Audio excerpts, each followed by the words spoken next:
el cielo se parte en dos, inundados en el desierto broten ríos, mi vida sopla hoy. Buenos días, vamos a dar inicio a este devocional. El Espíritu Santo me ha enfocado mucho a dar temas sobre Apocalipsis. Es que la venida del Señor está tan cerca que el Señor quiere que nosotros estemos preparados. Vamos a leer acá en Apocalipsis capítulo 1, versículo del 1 al 8.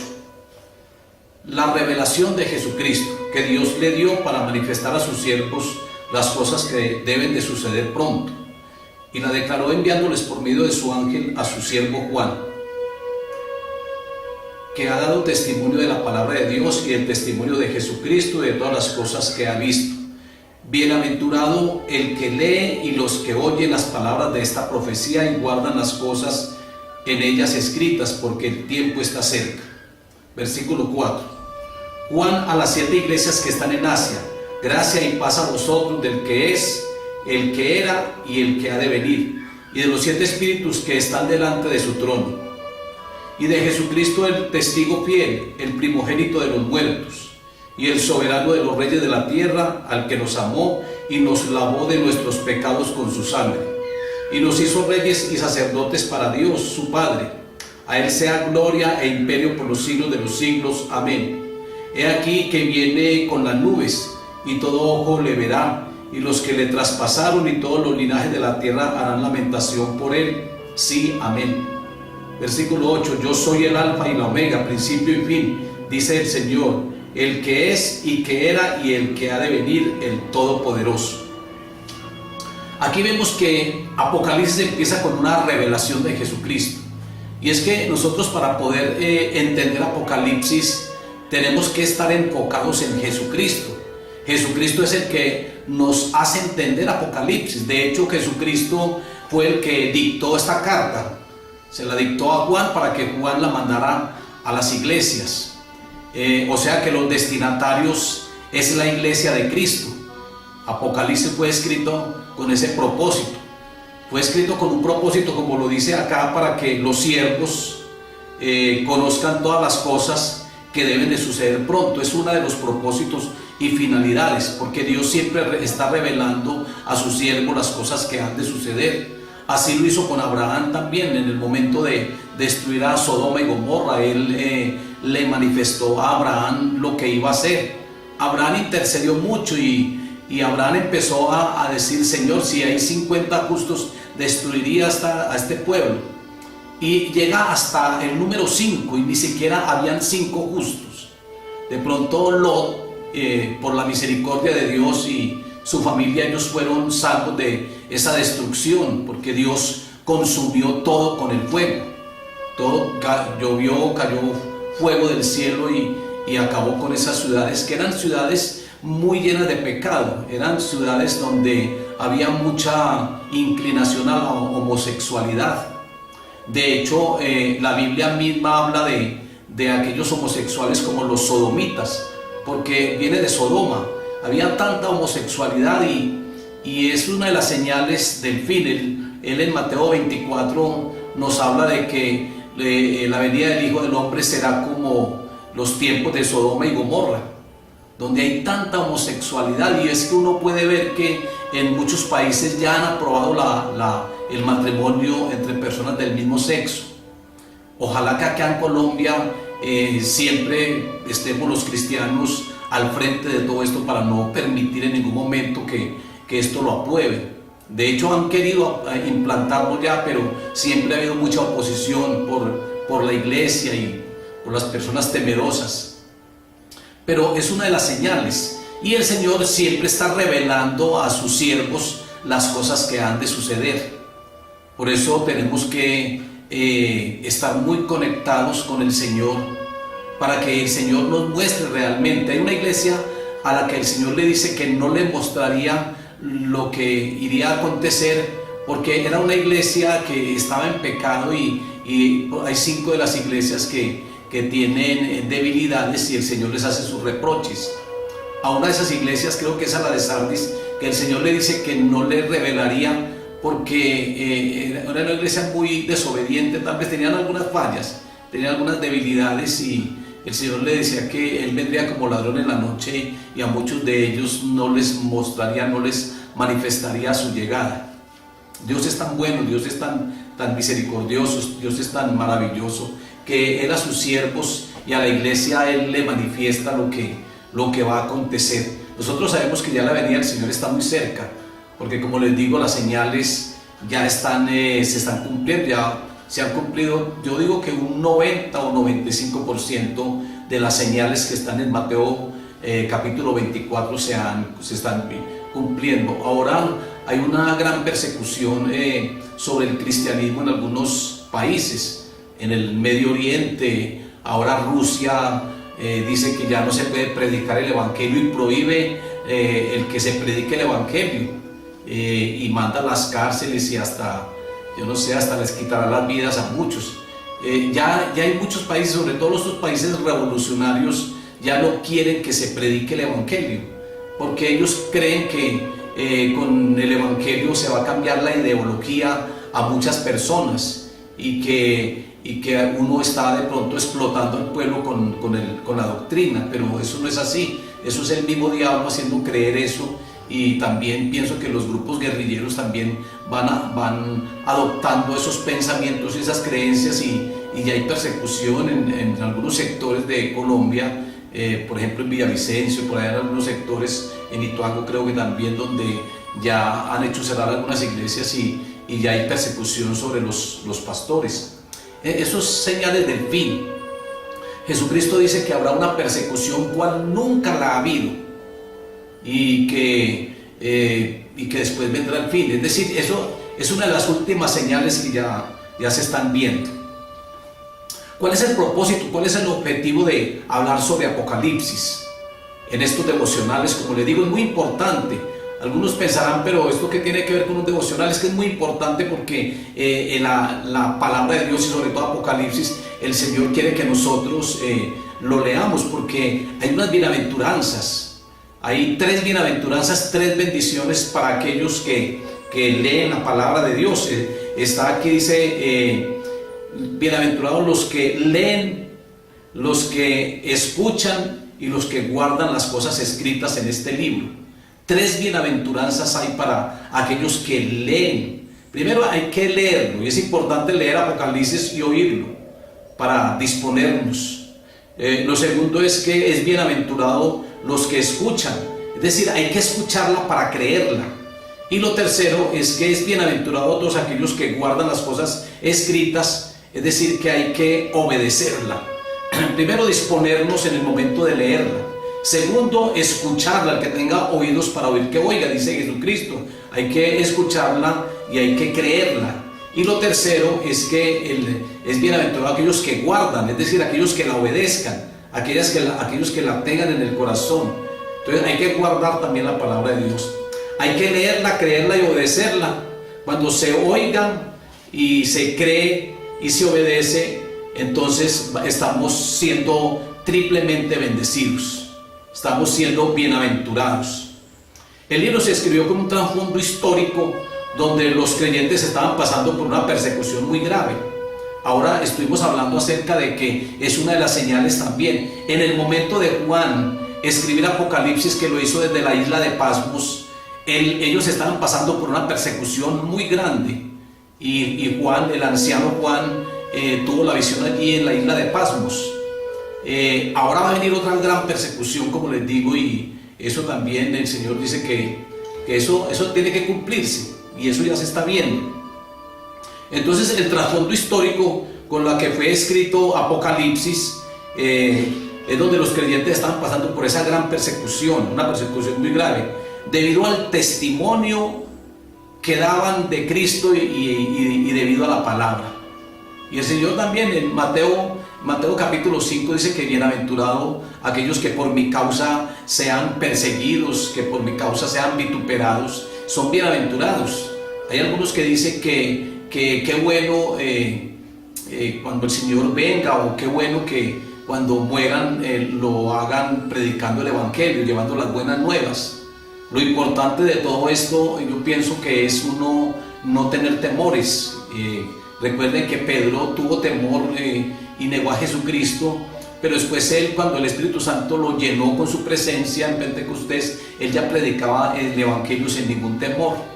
Es decir, que el cambio de Pedro y de los apóstoles fue muy significativo a través de la presencia del Espíritu Santo, porque el Espíritu Santo nos da poder para testificar de Cristo sin ningún temor.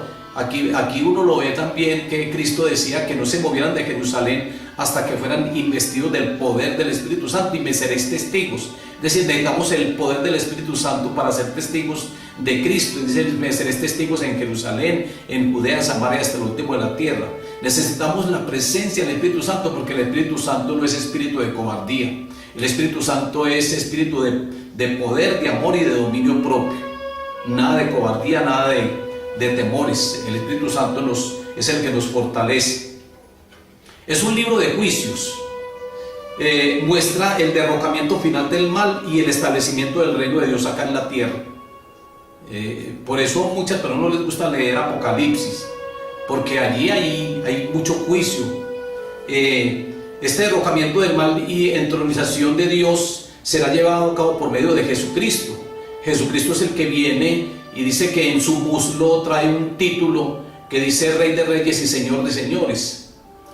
Rey de Reyes, porque Él es el Rey y vendrá como Rey. De pronto, primero vino montado en un pollino, y allí cuando en Jerusalén lo iban a nombrar Rey, ahora vendrá montado en un caballo. Primero vino como un cordero, y como cordero fue llevado al matadero. Ahora viene como un león, como el león de la tribu de Judá. Viene lleno de poder y viene a establecer completamente el reino de Dios, a vencer o a quitar todo reino que el enemigo tenga todavía.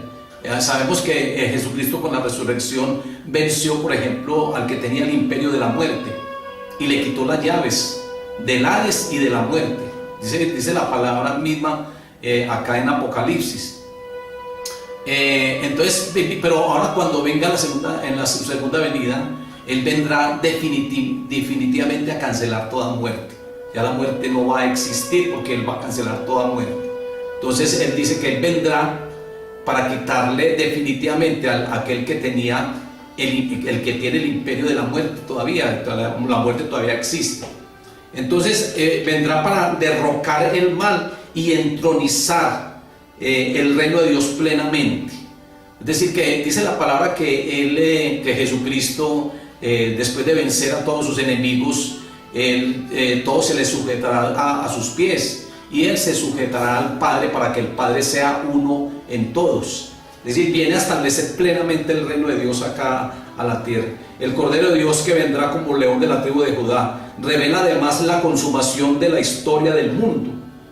Apocalipsis revela la consumación, allí donde todo queda consumido, todo queda ya finalizado. Como de Jesucristo lo dice en la cruz, pero Él lo dice fue porque cumplió la misión que el Padre le había encargado. Ya todo está consumado. Ahora Apocalipsis es la consumación de la historia del mundo, es decir, vendrá tanto juicio que todo desaparecerá. Dice a Pedro en su carta que lloverá fuego del cielo y todo quedará consumido por el fuego. Ese va a ser el segundo fin del mundo, porque ya hubo un primer fin del mundo, pero con agua, donde todo quedó sepultado bajo las aguas, y solamente pudieron escapar ahí, también por la gracia de Dios, pudo escapar Noé y toda su familia. Y Apocalipsis da un panorama de las relaciones finales de Dios con la humanidad, es decir, con el mundo entero, porque inclusive habrá nuevos cielos y nueva tierra, pero también con la humanidad. Solamente los que estén con Cristo serán raptados, serán llevados. Los que tengan a Cristo en su corazón y que estén caminando bien, que estén preparados. Recuerden que también hablamos aquí acerca de 10 vírgenes, que 5 eran prudentes y 5 eran insensatas. Que las insensatas dejaron acabar el aceite y la unción, y la lámpara se apagaron. En cambio las otras estaban pendientes, estaban vigilantes, eran sensatas, y ellas pudieron subir. El Señor cerró la puerta y ellos pudieron irse con el Señor, pero las otras 5 no. porque estaban muy relajadas. Nosotros tenemos que estar siempre pendientes y vigilantes, porque el Señor dice que Él vendrá como ladrón en la noche. Entonces, las relaciones finales de Dios con toda la humanidad, solamente se salvarán aquellos que estén caminando con el Señor y tengan a Cristo en su corazón. El gobierno de Dios, un aspecto importante del libro de Apocalipsis, es que revela el reino o gobierno de Dios, registra el establecimiento del gobierno permanente de Dios por medio de aquel rey ungido, por medio de Jesucristo, que es el que va a llevar a cabo esta obra poderosa. Él y sus ángeles también. Apocalipsis tiene algo muy importante, muy interesante, y es que hay mucha angeleología ahí en Apocalipsis. Hay muchos ángeles, los ángeles van a estar sellando, derramando copas. Los ángeles van a tener una función muy importante, porque Jesucristo vendrá Él con todos sus ángeles. Los destinatarios a los cuales fueron escrita esta carta, ya sabemos pues que es a las 7 iglesias, según Apocalipsis 1:4 y Apocalipsis 1:11, donde el Señor dice: escribe a las iglesias, mándele a las iglesias. Los destinatarios es la iglesia. Por eso yo digo que nosotros somos muy privilegiados, y la iglesia juega siempre un papel muy importante, aunque el pueblo de Israel también, pero la iglesia inicialmente juega un papel muy importante. Las cartas a las 7 iglesias revelan que ocurrirán desviaciones graves, porque hay 5 iglesias de Apocalipsis que tienen sus errores, que tienen sus fallas. Hay 2 que están exentas de reprensiones por Jesucristo, por nuestro Señor. Entre ellas tenemos a Esmirna y a Filadelfia, pero las otras 5, ellas tenían algunas debilidades, algunas fallas. Yo pienso que lo importante de esto es uno tomar de las iglesias lo mejor, para que la misión que tenemos sea una misión que no caiga en problemas como tenían estas 5 iglesias. Entonces, si de pronto uno tiene algún problema, pues el propósito es uno apartarse de esos problemas, para que la iglesia se vaya perfeccionando, para que la iglesia sea una iglesia como Jesucristo la quiere. Jesucristo quiere una iglesia como la iglesia original, la iglesia primitiva, como la iglesia de los Hechos, la iglesia donde los apóstoles empezaron a evangelizar, y donde el poder del Espíritu Santo se manifestaba tan poderosamente, y donde habían milagros, sanidades, liberaciones. Dios quiere una iglesia así, y por eso la finalidad de leer las 7 iglesias es para que las 5 que tengan errores, nosotros, si estamos fallando en algún error de estos, organizar eso, corregir eso, y las fortalezas que tengan, uno tomarlas, y así hacer de la iglesia una buena iglesia, una iglesia como Dios quiere, como Jesucristo quiere. Jesucristo viene por una iglesia sin mancha y sin arruga. Jesucristo viene por una iglesia que esté vestida y de lino fino y lista para las bodas. Jesucristo quiere una iglesia así. Por eso es importante corregir algunas cosas, y enseguida vamos a mirar de pronto las debilidades que tienen las 5 iglesias, para que nosotros podamos mejorar, y para que nosotros podamos corregir muchas cosas que de pronto en las iglesias hay. Entonces, el propósito que tiene Apocalipsis con la iglesia son 3. Revelan que ocurrirían desviaciones graves de las normas apostólicas y de la verdad y justicia en muchas iglesias. Revelan que ocurrirían desviaciones graves de las normas apostólicas.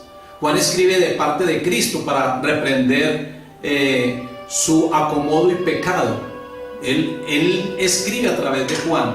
Es decir, que yo digo que el autor de Apocalipsis no dice que es Juan. Pues a Juan fue el que la escribió, pero ¿quién fue el que le dictó la carta? ¿Quién fue el que le mostró todo? Fue Jesucristo. Recuerden que Pablo no escribió Romanos, fue Tercio, pero la carta es atribuida a Pablo porque él fue el que la dictó. En este caso, si Pablo no la escribe y la escribe Tercio, en este caso entonces Jesucristo es el autor de Apocalipsis, aunque Juan la escribió, y como les digo, la finalidad era enviarla a las 7 iglesias.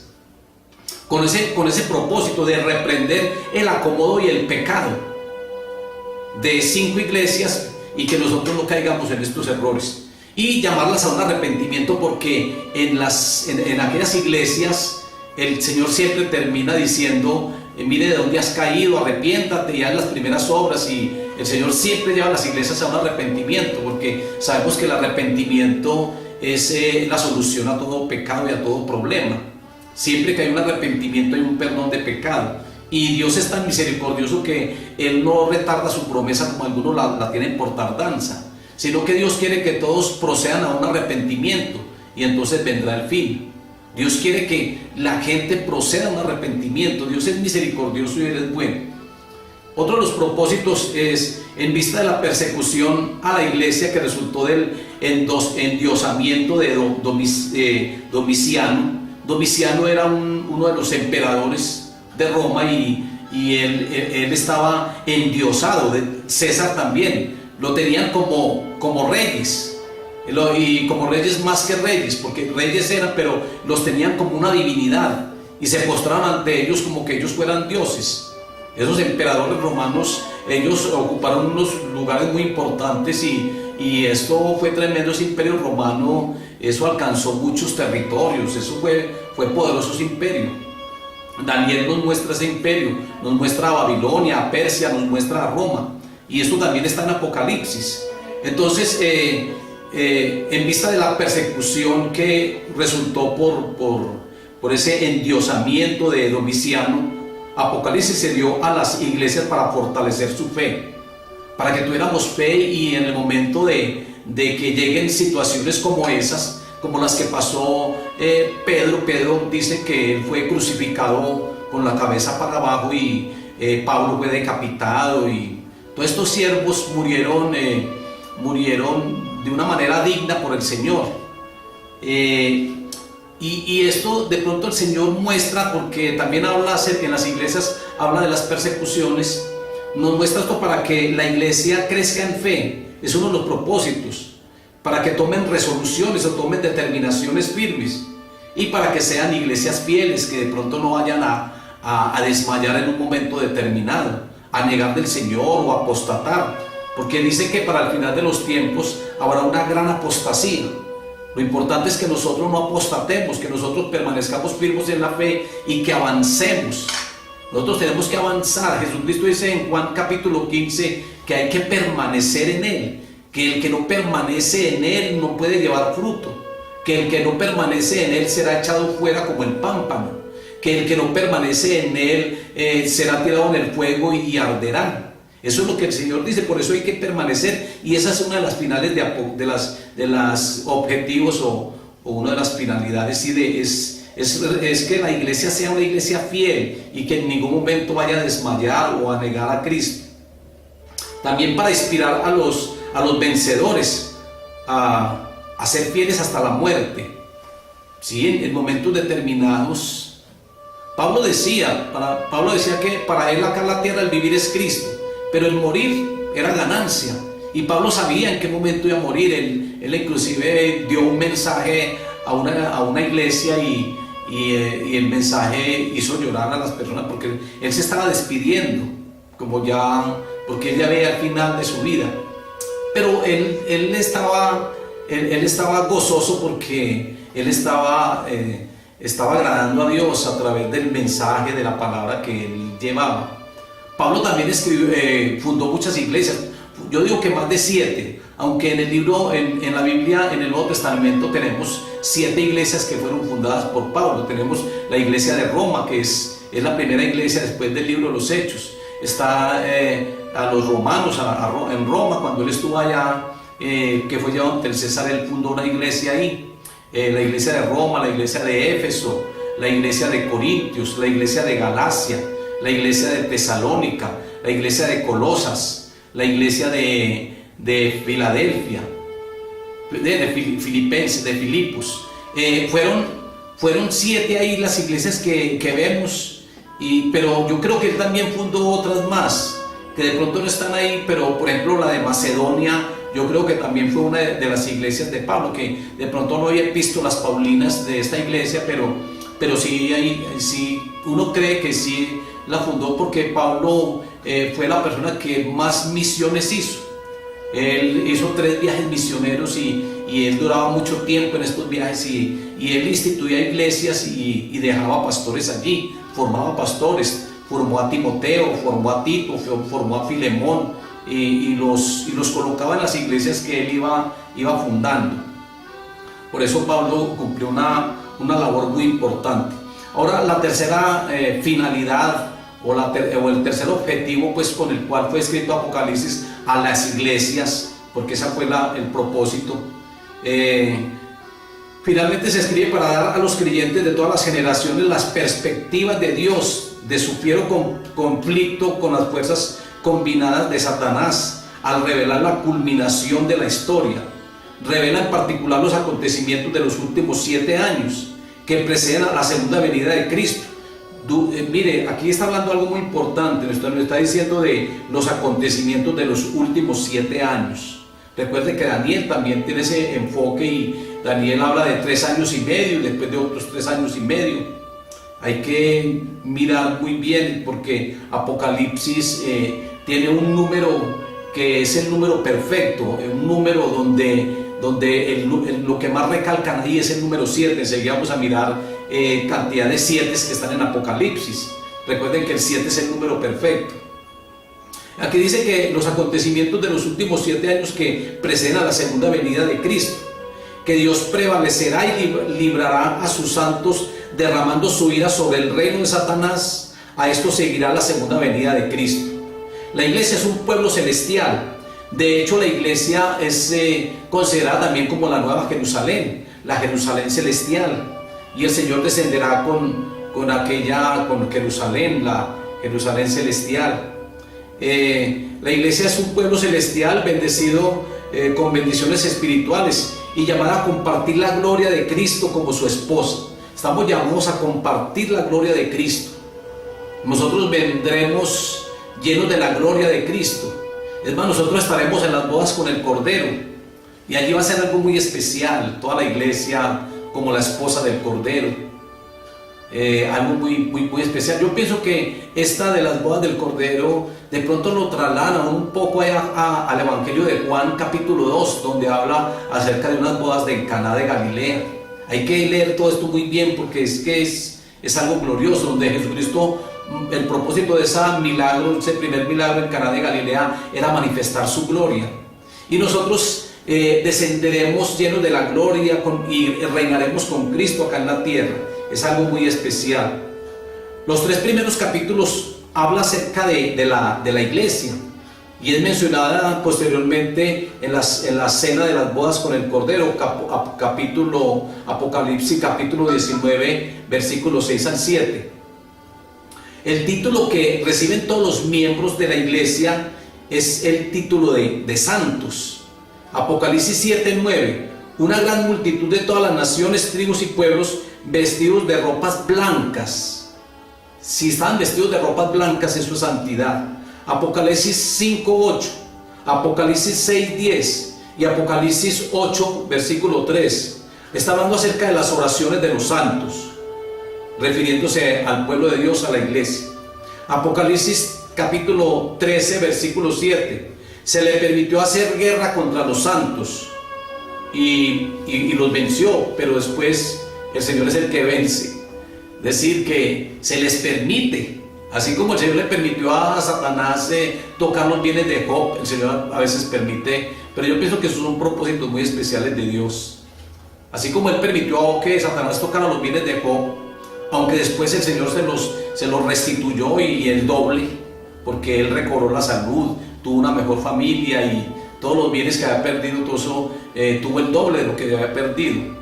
Es decir, el Señor tiene propósitos, ¿sabes? Y aquí dice que al enemigo se le permite hacer guerra contra los santos.